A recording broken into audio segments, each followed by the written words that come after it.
बुद्धिमान व्यक्ति ये 7 बातें किसी को नहीं बताते। आपने अक्सर लोगों को ऐसे बोलते सुना होगा, धीरे बोलो कोई सुन ना ले। यह बात हम सबके कानों में पड़ी होगी और हमारे मुंह से भी निकली होगी।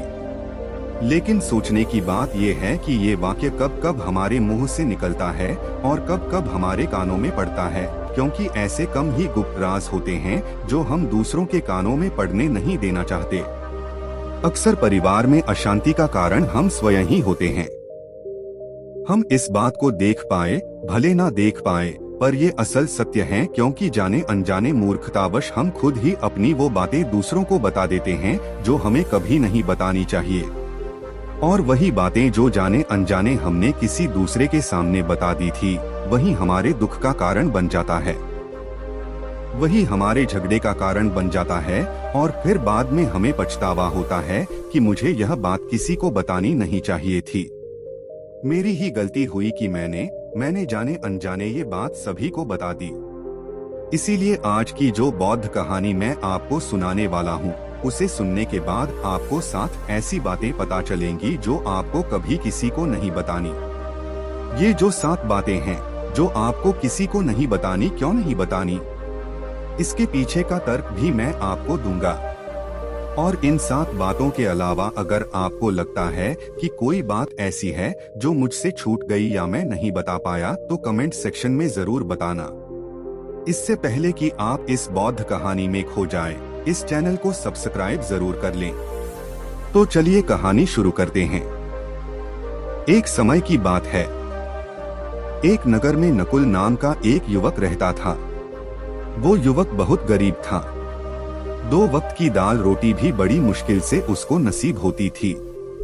किसी काम की तलाश में दिन रात खोज करने पर भी उसे कोई काम नहीं मिल रहा था। फिर एक दिन उसने अपनी पत्नी के सामने अपनी सारी समस्या बता दी। उसने अपनी पत्नी को कहा कि मैं जिस जगह भी काम मांगने के लिए जाता हूँ, तो हर कोई मुझे यह कहकर काम नहीं देता कि हमारे यहाँ काम की जरूरत नहीं है। मैं काम की तलाश कर करके थक चुका हूँ। मुझे समझ नहीं आता कि मैं तुम लोगों का पेट कैसे भरूंगा, अपने बच्चों को कैसे पालूंगा, और ये चिंता मुझे दिन रात खाए जा रही है। यह सुनकर उसकी पत्नी ने कुछ सोचकर कहा कि तुम एक आदमी के पास एक बार ही काम मांगने के लिए जाते हो, और जब वो काम नहीं देता तो तुम बार बार उसके पास जाते तक नहीं हो। अगर तुम्हें उनसे काम लेना है तो तुम्हें हमदर्दी जतानी होगी, तुम्हें उनसे हमदर्दी हासिल करनी होगी, अपनी गरीबी दिखानी होगी, ताकि वो लोग तुम्हारी मजबूरी समझकर तुम्हें काम पर रख लें। इसीलिए शर्म मत करो, उन्हें अपनी मजबूरी बताओ, अपनी गरीबी बताओ, और इसी उपाय से तुम काम पा सकते हो। ये बात नकुल के मस्तिष्क में बैठ गई और अगले दिन काम मांगने के लिए वो उसी सेठ के पास जा पहुंचा जहां पर वो पिछले दिन काम मांगने के लिए गया था। लेकिन इस बार उसने हाथ जोड़कर उस सेठ से प्रार्थना की, उससे विनती की कि वो बहुत गरीब है और उसे काम की बहुत आवश्यकता है। वो जो कुछ भी उसे देंगे उसमें संतुष्ट हो जाएगा, पर कृपया करके मुझे अपने यहाँ काम पर रख लें। उसकी ये हालत देखकर उस सेठ ने उसे अपने यहाँ काम पर रख लिया। वो रोज वहाँ पर काम पर जाने लगा। अंदर ही अंदर वो खुश तो था कि उसे काम तो मिला, लेकिन उसे वेतन दूसरे लोगों से कम मिलता था। वही काम जो दूसरे लोग कर रहे थे, उन्हें ज्यादा वेतन मिल रहा था और इससे कम वेतन मिल रहा था। जब इस बारे में उसने अपने सेठ से कहा, तो सेठ ने कहा कि देखो भाई, तुम्हें काम की जरूरत थी, मैंने तुम्हें काम दिया, मेरा धन्यवाद करने की बजाय तुम मुझसे शिकायत कर रहे हो। ये सुनकर नकुल वहीं पर चुप हो गया। बात कहीं ना कहीं सत्य थी। सेठ ने तो उसे उसकी मजबूरी के हिसाब से ही काम दिया था और इसीलिए वो उसे अपने अनुसार ही वेतन देता था। लेकिन धीरे धीरे उसने ये बात अपने सगे संबंधियों और अपने दोस्तों को भी बताना शुरू कर दी कि उसका सेठ कैसा आदमी है और उसे कितना वेतन देता है। समय बीतता रहा और नकुल पूरी लगन के साथ अपना काम करता रहा। लेकिन अब परिस्थितियां बदलने लगी थी। सेठ अब नकुल से दूसरे लोगों से ज्यादा काम लेता था और उसे कम वेतन उसे देता था। यह बात नकुल के मन को बहुत खलती थी। वो दूसरों से ज्यादा मेहनत कर रहा है और उनसे कम वेतन पा रहा है। इससे उसके आत्मसम्मान को बहुत गहरी चोट पहुंची। अब धीरे धीरे उसका मन अपने काम से हटने लगा। उसका मन काम में लगता ही नहीं था। जाहिर सी बात है कि ऐसी जगह किसका मन लगेगा जहां आदमी को अपने आत्मसम्मान के साथ समझौता करना पड़े। इसीलिए जल्द ही उसने अपना काम छोड़ दिया और वो घर पर आकर खाली बैठ गया। अब उसके पास घर का खर्चा चलाने के लिए भी पैसे नहीं बचे थे।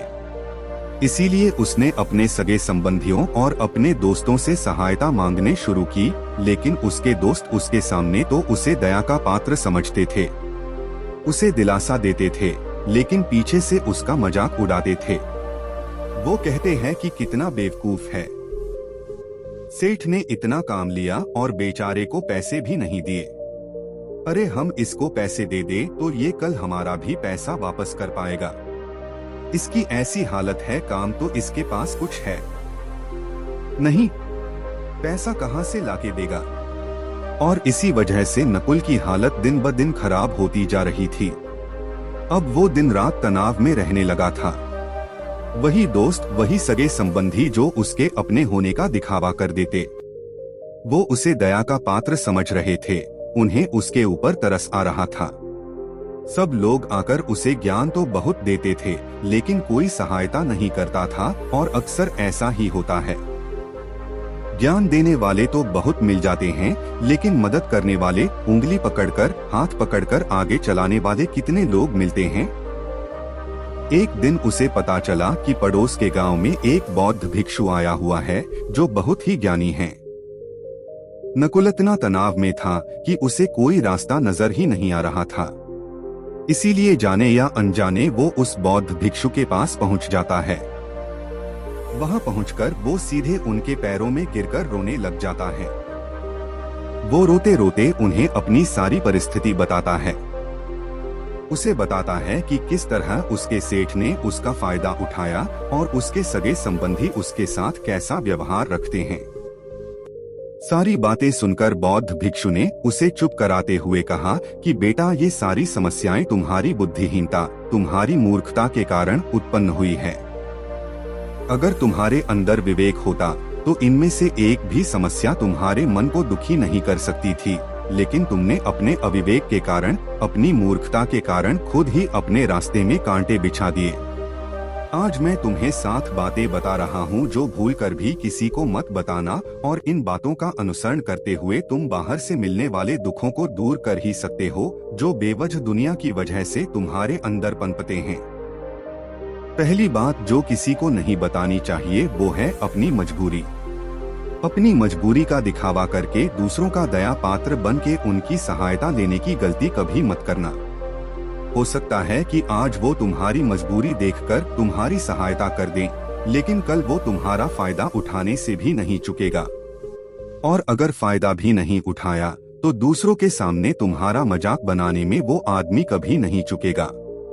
इसीलिए कभी भी अपनी मजबूरी का दिखावा मत करो। अगर घर में 2 रोटी है, सूखी रोटी है, तो वही खाकर सो जाओ, लेकिन दूसरों को इसके बारे में भनक तक नहीं लगनी चाहिए। जरा आप खुद सोचो, मजबूरी बताने का क्या मतलब होता है। एक इंसान का या तो वह दूसरों से सहानुभूति हासिल करना चाहता है या उनसे कोई आर्थिक मदद चाहता है, लेकिन अगर दोनों ही परिस्थितियां आप देखें तो दूसरा आदमी आपका फायदा उठाने से नहीं चुकेगा, और अगर वो फायदा नहीं भी उठाएगा तो अपनी नजर में तो वो आपको मूर्ख ही समझेगा, बेवकूफ समझेगा, और दूसरों के सामने आपका मजाक तो जरूर बनाएगा। इसीलिए अपनी मजबूरी के बारे में कभी किसी को मत बताना। दूसरी बात जो किसी को भी नहीं बतानी चाहिए वो है अपनी अतीत की गलतियां और भविष्य की रणनीतियां। जरा सोचो कि अगर हम अपने अतीत की गलतियां किसी दूसरे को बताते हैं तो उसका क्या प्रभाव होगा। वो गलतियां ठीक तो नहीं की जा सकती, जाहिर है, तो उन्हें बताने का क्या मतलब रह जाता है।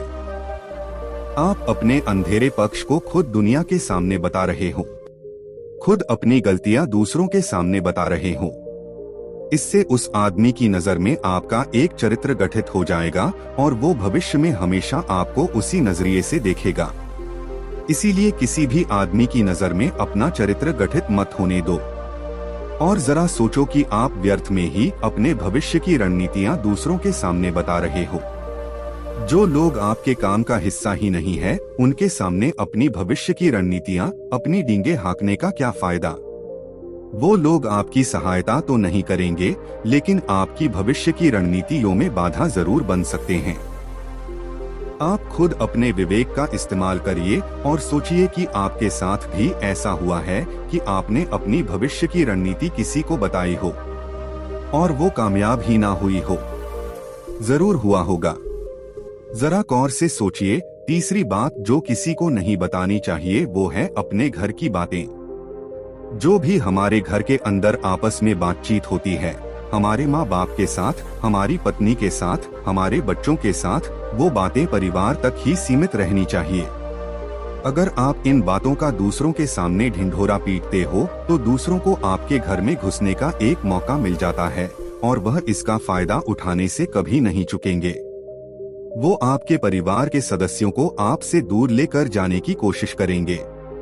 अक्सर ऐसा होता है, हम समाज में देखते हैं कि हम अपने घर के झगड़ों को कम करने के लिए उन झगड़ों को अपने पड़ोसियों और दूसरे सगे संबंधियों को बता देते हैं, लेकिन इससे आपको सहायता कभी नहीं मिली होगी, बल्कि आपके घर के लड़ाई झगड़े और ज्यादा बढ़ गए होंगे और वो जाहिर है वो बढ़ेंगे। अगर आप अपने माँ बाप की बात दूसरों को बताएंगे तो आपके माँ बाप को बुरा लगेगा ही कि हमारा बेटा हमसे बताए बगैर दूसरों को ये बातें बता रहा है। इसीलिए अपने घर की बातें और अपने घर की लड़ाई झगड़े किसी के सामने मत बताना। चौथी बात जो मैं आपको बताने जा रहा हूँ, जो किसी को नहीं बतानी चाहिए, वो सुनने पर बहुत अजीब लग सकती है, लेकिन उसका सत्य भी मैं आपको एक तर्क के माध्यम से दूंगा। मैं कहता हूँ कि अपनी आमदनी किसी को मत बताना। अब अपनी आमदनी ना बताने के पीछे क्या मतलब हो सकता है?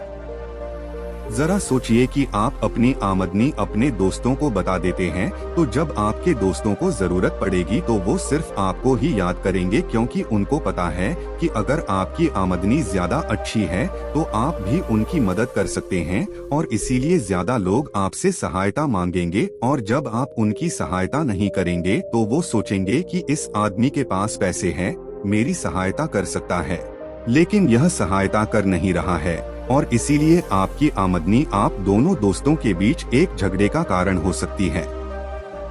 कम आमदनी होगी तो लोग मजाक उड़ाएंगे और ज्यादा होगी तो सहायता मांगेंगे, तो अपनी आमदनी बताने का कोई मतलब नहीं है। पांचवी बात जो मैं आपको बताने वाला हूँ उसे आप गांठ बांध लेना और किसी को ये बात मत बताना। अपनी कमजोरियां और अपनी ताकत अक्सर इंसान को पता नहीं होता है कि उसकी कमजोरी या उसकी ताकत क्या है, लेकिन अगर आपको अपनी कमजोरी और अपनी ताकत पता है तो पहली बात तो आप बहुत ही बुद्धिमान आदमी हैं, और दूसरी बात कि आपको ये बातें किसी से साझा नहीं करनी है, क्योंकि अगर आपकी कमजोरी या दूसरों को पता चल गई तो वो आपकी कमजोरियों का फायदा उठाएंगे, और अगर आपकी ताकत पता चल गई तो वही ताकत आपकी कमजोरी बन जाएगी, क्योंकि वो ताकत दूसरे आदमी को पता है और वो ताकत की कार्ड भी ढूंढ ही लेगा। अपनी कमजोरी और अपनी ताकत अपनी पत्नी या अपने पति को भी नहीं बतानी चाहिए, क्योंकि इसके बाद आपको घर में उनसे हमेशा दबके रहना पड़ेगा। अगली बात जो किसी को नहीं बतानी चाहिए वो है अपने मित्र और अपने शत्रु। आप अपने मित्रों के बारे में अगर दूसरे लोगों को बताएंगे तो वह आपके मित्रों के साथ अपनी घनिष्ठता बनाकर आपको धोखा दिलवा सकते हैं। आपके गहरे मित्रों को आपसे दूर करने का प्रयास कर सकते हैं। अक्सर आम आदमी ऐसा नहीं करता, लेकिन आपके दुश्मन ऐसा करने की कोशिश कर सकते हैं, और दूसरी तरफ आपके शत्रु का भी किसी को नहीं पता लगना चाहिए, क्योंकि आज जो आपका मित्र है अगर कल वो आपका दुश्मन हो गया तो वो आपके दुश्मन के साथ ही मिलकर आपको परास्त कर सकता है, आपको धोखा दे सकता है। इसीलिए अपने सबसे अच्छे दोस्तों को भी अपने दुश्मन के बारे में कभी मत बताना। अगली और आखिरी बात कहना चाहता हूँ कि जब तुम दान करते हो तो दान के बारे में भी किसी को मत बताना, नहीं तो दान करना व्यर्थ हो जाता है, बेकार हो जाता है। जब आप अपने दान का ढिंढोरा पीटते हो तो आप ये बता रहे हो कि मैं कितना बड़ा दानी पुरुष हूँ और ये आपके अंदर एक अहंकार निर्मित करेगा। इसीलिए दान गुप्त रूप से किया जाए उतना ही अच्छा होता है, उतना ही फलदायी होता है। जब आपका बायां हाथ दान कर रहा हो तो दाएं हाथ को बिना पता चले कि बायां हाथ दान कर रहा है। ये 7 बातें जो बौद्ध भिक्षु ने नकुल को बताई, इनमें संसार के सभी सिद्धांत छिपे हुए हैं। इन बातों का अनुसरण करते हुए आप अपने घर में सुख शांति बना सकते हैं और घर के झगड़े हमेशा के लिए दूर कर सकते हैं। आप इन बातों के बारे में अपने विवेक से भी सोचेंगे तो आपको यह बातें सच मालूम पड़ेगी। हमारा कहानी सुनाने का मकसद यही है कि आपका विवेक जागृत हो। आप खुद उन बातों के बारे में सोचें जो हम आपको बता रहे हैं, और अगर हम गलत है तो आप कमेंट सेक्शन में वो बात जरूर बताएं जिस पर हम गलत हैं, और इनके अलावा भी अगर आप कुछ जानते हैं तो उन बातों को भी कमेंट सेक्शन में जरूर डालें। तो दोस्तों, कैसी लगी आपको ये कहानी? कमेंट सेक्शन में जरूर बताना। तो मिलते हैं अगली कहानी में, तब तक के लिए अपना ख्याल रखें।